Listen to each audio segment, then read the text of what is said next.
Welcome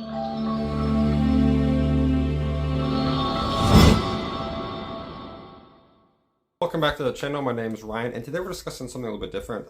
Georgia's won back-to-back national titles. The first year they won it based off their super dominant defense, I'd say, and a very close fashion against Alabama in the national title game. Then last year they pretty much just dominated everyone. Then Ohio State almost beat them, and then they had the biggest national championship blowout ever. Ever. 58-point win versus TCU is insane. So right now, Georgia looks the most dominant team in the country by far. So who can possibly beat Georgia? There's not many teams that have a chance, even just a chance to beat them, let alone actually have a good possibility. So let's talk about Georgia real quick and what makes them so good. The past couple of years, they've had such a super dominant defense that'll probably continue. Kirby Smart is one of the best coaches in the country, arguably probably the second best coach, you could probably say, right behind Nick Saban. But Kirby Smart is a mastermind. He's great at making the defense work. And then he got Stetson Bennett, and his offense, the offense with them just flourished really well. And I think the main key to that was also Brock Bowers and the offensive line for them, because Brock Bowers was such a threat everywhere. He can run even. He's one of the fastest players on the team. He has the size of a tight end. He can block. He doesn't drop the ball. He has perfect hands, pretty much. I've only seen him drop one pass in the 2 years I've seen him since he's played. So it's phenomenal. And then also Ladd McConkey's really good. Yeah, Darnell Washington last year, but now he's gone to the draft. Stetson Bennett's also gone to the draft. So this team has kind of now lost some guys. You got Carson Beck now as their starting quarterback, who looked very promising. So I think this team could probably just pick back up where they left off. So this leads to the question, who in the whole country, out of like the 120-something teams in FBS, could beat Georgia? Let's start off. There's not many teams. First up, this is probably the most obvious one as a chance, Alabama. Why? Two reasons. One, you got Nick Saban.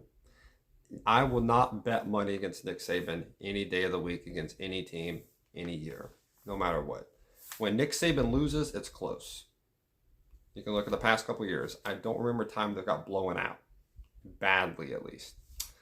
So every game Nick Saban plays, it's close. So he always has a chance. No matter who he plays, no matter how they play, they have a chance to win. And this defense for Alabama, I know I've had some very hard concerns, but you got a guy coming to your team that's a safety who's a freshman named Caleb Downs, who was probably the best recruit in this class, coming in as a 5-star. He looks like arguably the best player on their team. So their secondary is going to be very good. You got Dallas Turner, who's also very good. He's very, very good against the quarterback. Sometimes he's hurt. He hurt Quinn Ewers, and he almost ripped the head off of Jackson Dart last year. So, a little dirty, but you know what? That's okay. That's okay when you're a linebacker. You can play that way. But this team, also what Bama has going for them is they have a good offensive line. And also, their depth is also very good because it's Alabama. It's the only team in the country I can say that can match Georgia's depth. With this run game that they have is very good. You got Jace McClellan back there. He was looking very good. You got a three-headed machine back there, led by Jace McClellan. You also got Jalen Milroe, a quarterback, probably can be able to cause matchup nightmares running-wise. If he can throw, then great. But this recipe for Alabama can give them a chance to win against any team in the country. So I think that was one of the teams that could beat them. And another one, Ohio State. Why Ohio State? Because they're the most recent team to prove it, that they almost beat them. That's the only reason why. A couple in the start of the playoff games, they almost beat Georgia. It was a 50-yard field goal that separated them from going to the national title game or leaving. And they left. They went home. The only big difference about this Ohio State team is that they don't have C.J. Stroud anymore. That is a big part of it. But Georgia doesn't have Stetson Bennett. And also the guy filling in for Ohio State, I forgot his name, but I'll put a picture of him up there. He looks pretty good overall. He has some faults, but he's had high praise. But also with Marvin Harrison Jr. as a receiver, he's arguably the best player in the country.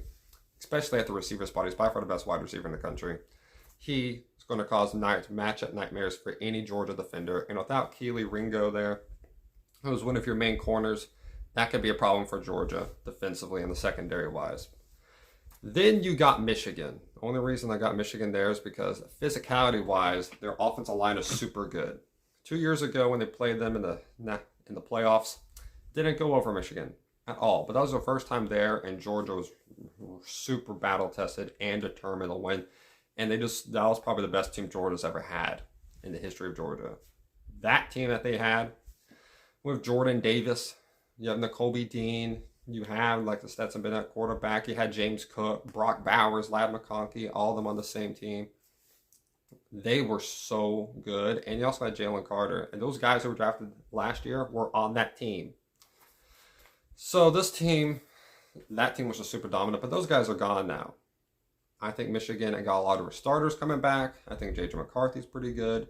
He's not great, not a great thrower, but they have some big-time playmakers. They have got some good run game. Donovan Edwards and Blake Corum have to play out of their minds. But their defense is also pretty solid. They're going to have to play a perfect game to have a chance against Georgia, but that's better than a lot of teams can say against Georgia. They have a fighting chance. Then you got LSU. You might be thinking, why LSU? Because, well, first of all, I'm really high on LSU. And last year, there were 2 plays that really separated the game, that made the game different. And to beat Georgia, you got to have a breaks go your way. And that didn't happen for LSU. You had a block kick that could return back for a touchdown, which was a 10-point swing. And also a very, very lucky interception that happened. This is all an SEC title game. Very lucky interception that bounced off, I'm pretty sure LSU's guy's foot, that landed in Georgia's hands. They went on to score. And then I think Georgia won by about 20 that game. So those points, that was about a 17-point swing, you could arguably say, at minimum from that. So that would separate the gap. That makes the gaps even more separated. But if you don't make those type of mistakes and you don't have those bad breaks, you could possibly fill in those. You could possibly come back and fill those gaps. And you got more starters returning than Georgia does.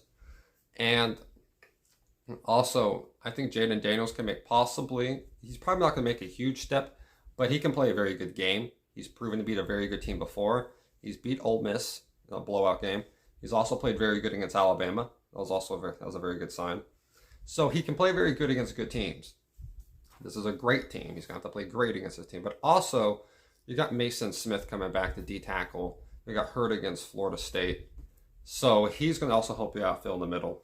And then you have Harold Perkins. I've talked about him so much. He is arguably the best defensive player in the country based off his speed. He can guard any quarterback. No one can outrun him. I would bet Harold Perkins can outrun Milroe any day of the week. If Milroe's out, he can get him. And if he can catch up to Milroe, he can catch up to anyone they have starting at Georgia. So I think that LSU has a fighting chance against Georgia. So these are the teams that could beat Georgia. Now I have 2 teams that would have to have things go their way heavily, but have a good chance.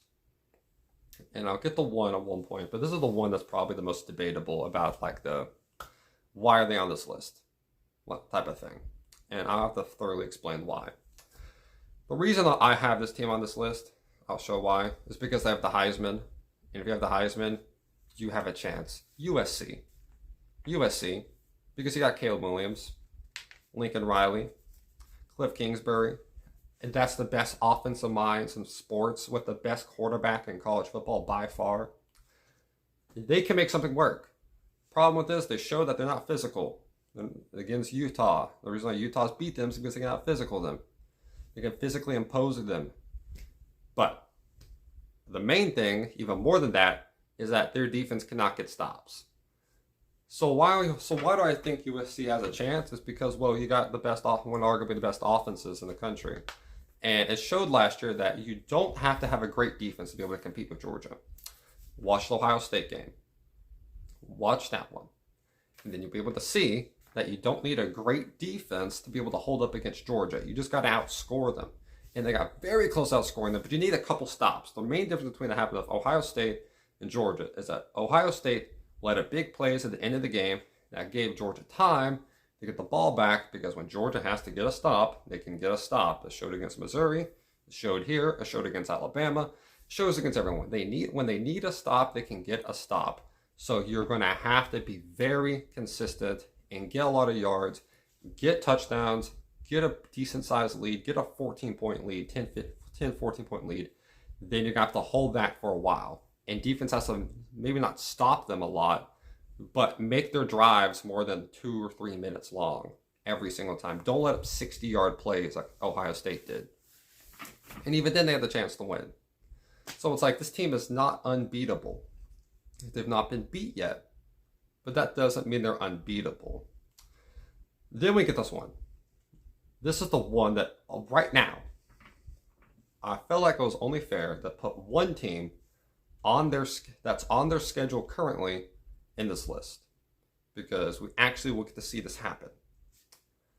And if you know me, you're going to know who I'm going to say, and I think every analyst, everyone in the world who watches college football can agree that the toughest team that Georgia's going to have to face on their schedule is Tennessee at Neyland Stadium. Why? You might say, like, well, last year Georgia held them to 13 points. They held them to 13 points. It was bad. Also was at Georgia. And, well, they also had I did not, even though I'm a Tennessee fan, I did not like the idea of being number 1 and dropping Georgia to number 3 the week we're going to Georgia. Because now they got bulletin board material. And I know how Kirby Smart works. He's going to get his team fired up over that. Make them think they're the underdog, even though no one thinks they are, pretty much. But Tennessee has a chance. Why? Because they've shown before that they can outscore teams. And even then against Georgia, Georgia absolutely dominated Tennessee. But they won by 14. That's not a huge win. That's not a humongous win compared to Georgia standards. Like, they didn't do to Tennessee what they did to South Carolina. No. They won by 14 in an absolute dominating win against Tennessee. Tennessee had a small chance at one point. They just blew it. Tennessee made some mistakes, a lot of false starts, and what also happened, Hendon Hooker just couldn't hit the deep ball that game. I don't know why, he just couldn't. Also, bad defense at one point, just long drives. Tennessee, though, this year, you're going to be at Neyland, 100,000 people in the stands screaming, go Vols the whole time.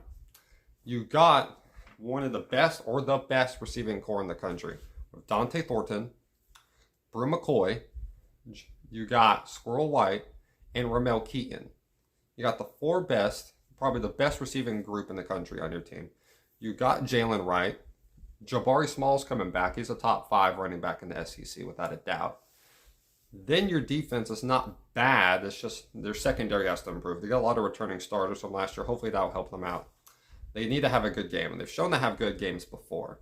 They get a couple stops or something. They've shown to have very good games before, especially against LSU when they beat them 40-13. That was one of the games that they just dominated in against a good team defensively. So, and also against Clemson last year, held them to 14. So yeah, but the main guy that people have been hyping up for Tennessee, I will talk about Joe Milton. And people say he has a bazooka of an arm, Rocket Man Milton, and he can't throw a simple pass. I don't know why people think quarterbacks can't throw a check down. I don't know why people think quarterbacks can't throw a slant, can't throw a 10-yard in route. I don't know why people think that. They're quarterbacks. They have done this their whole lives. Yes, they can. It's just mentally, do they think of, should I throw it to the flat or should I throw it in double coverage? One's a 5-yard play, one's a 50-yard play. One could easily be picked, one could possibly go for a first down. What are you thinking? What are they analyzing? I think Josh Heupel can help Joe Milton out with that. I think Joe Milton has good accuracy. That showed against Clemson. That was his main game against a good defense. They did have some plays, some drives that they stalled out, but they had some deep plays. They had some good drives, and I think that will show more. Tennessee's got to be able to run the ball against this team, but I think the crowd can get into Carson Beck's head. Stetson Bennett was a 5 or 6 year starter for college football in general, a 2-year starter at Georgia. He knows that environment better than anyone else, pretty much. Just a huge environment that you have to play in. Carson Beck, this is his first year starting for any school in college. He might have some problems with this because they're not going to have to test this crowd because they're facing no other great team, really. So I think Georgia and Tennessee would be a very good game. I think it's going to be a very good game this year. And yeah, these are the 6 teams I have that could possibly beat Georgia. Give me a little recap. I got Alabama, Ohio State, Michigan, LSU as the 4 best teams to possibly beat them. And then you got the maybe teams, which is USC and Tennessee. So yes, these are my 6 teams I have a feeling that could beat Georgia this year. And I would love for you guys to put down in the comments what you feel about this. And yeah, hope you all have hit the like button too. Hit the like button if you like this video. Comment whatever you want about this. I would love to hear y'all's opinions. Hit the subscribe button if you like this content. We come out this stuff daily. Hope you all have a great day. Stay safe, y'all, and God bless y'all.